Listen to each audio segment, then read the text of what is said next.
Hi guys, welcome to our farm. At our farm we have goats, we've had chickens, horses, cattle, you name it. Our biggest production right now is our goats. In fact, we're in the process of having kids, so goat babies. And so you can see, you said, well, these aren't goats. These are what we call our livestock guardian dogs. So what are livestock guardian dogs? And today we're going to talk about why it's important to train, leash train your livestock guardian dogs. So livestock guardian dogs, there's several breeds that fall into that category. Here you see Great Pyrenees. So this is dad and this is son. And Great Pyrenees are a common example of livestock guardian breeds. Also your Anatolian Shepherds, your Tibetan Mastiffs, your Spanish Mastiffs. There's quite a bit. They're large dogs. Not all of them will have the thick hair. Ideally with the Great Pyrenees, I like them. They're a guardian breed, so if they get in a tough of some sort with, let's say, a coyote or wolf, this protects them, it guards them. And so again, but they're usually large, looking like intimidating breed. They fall under, if you look at your different types, they're not a herding breed, so you think, oh, they're with livestock, that they've got to be a herding breed. No, they're a working breed. Their job is not to herd our goats, or you might see them with sheep. Their job is to actually protect them. So they live with the herd. They take care of them at night when there might be coyotes creeping up. You'll hear them talking, barking at them.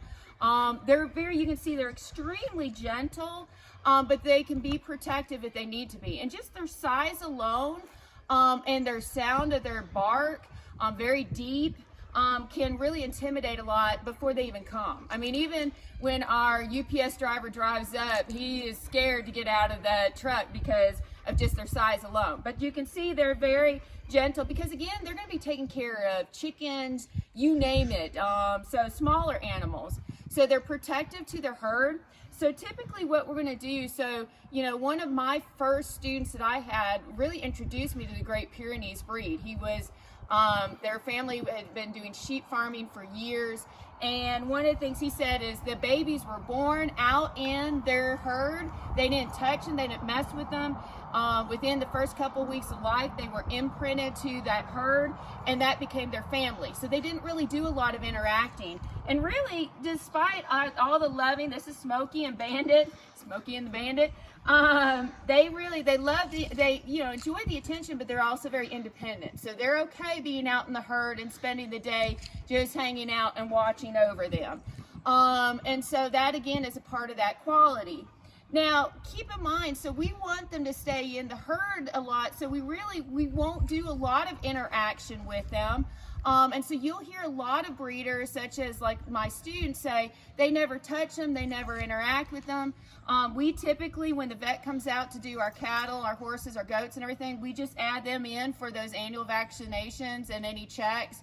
And so if we see any problems, they just come out and they do all their health care here at the farm. So they may never actually leave the farm. So you say, why do we need to leash train them? So, and there are a lot of farmers that have livestock guardian dog breeds that don't leash train. And in fact, for the longest time, because this guy, and son, but this guy Bandit, he was out in the herd most of the time. We just didn't get a chance. We didn't interact with him much. So he was much older before we actually started to decide we wanted to go ahead and leash train him. So our first time, I can remember the first time trying to do it, my dad tried to say, hey, I can leash train him. I'm good to go. He hooked this big guy up to the leash. When he heard something, he started barking, he ran off, and my dad went flying. So again, it's hard because you want to spend that time when they're younger imprinting with the herd, but you may not have the time, or you may wait too late to actually start leash training them. And a lot of farmers, they'd rather have them protecting than leash training them. But why would you? What's the value of leash training this particular type of breed? Well, again, your health care may be done at the farm, but if there's an emergency, a big dog like this, if we have to load them up and carry them, it'd be a lot easier if we could leash train them and load them up. So one of our first Great Pyrenees was actually excellently trained on a leash. We can't thank, I didn't do it, but we had someone did. So when he started to have health issues, we could load him up real easily. So again, that's helpful. Right now you see Nick's here with a brush. You can see with this thicker hair, you have to, and them getting out in the woods, they get a lot of thistles and different things caught in there. So it's helpful to go ahead for grooming purposes to be able to hold them for that. So again, healthcare, I think, and grooming and just management is really good to be able to just contain them for a while. And then finally, if you notice, again, these dogs are being really good in obedience. This teaches obedience and just standing and being quiet and still. And it also gives them a chance, you see, he's just loving this, a chance for bonding too. So again, you know, sometimes these dogs can be really independent, and you may not get the bonding that you want with your, you know, with your farmers too. So, you know, they may bond really well with your herd, but you may not get that bonding that you need for working with them. A lot of times, some of your breeds, like your Anatolian Shepherd, a lot of times get the bad rap. I know this actually, he's got a little bit of a mix in there. Our vet kind of took a second look when he came out to the farm when he was a puppy and says, I don't mess with Anatolian Shepherds because they're, you know, very, you know, can be very protective, but also can be, you know, can be aggressive. And, you know, again, we had to show them that we had done a lot of socializing, so it was really easy to do those vaccinations and interact with them. They weren't aggressive. So that's where that socialization and actually interacting with them on the leash and doing the leash train. Biggest thing is, you notice he's actually only 2, so they get big. He was that size at a year old. So they grow up fast. If you don't start early, it's a lot harder to do the training.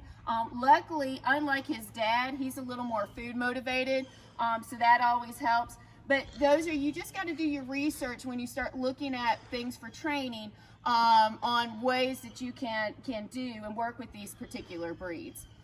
But again, it's good value in working with. I'm a big fan. I love these livestock guardian breeds.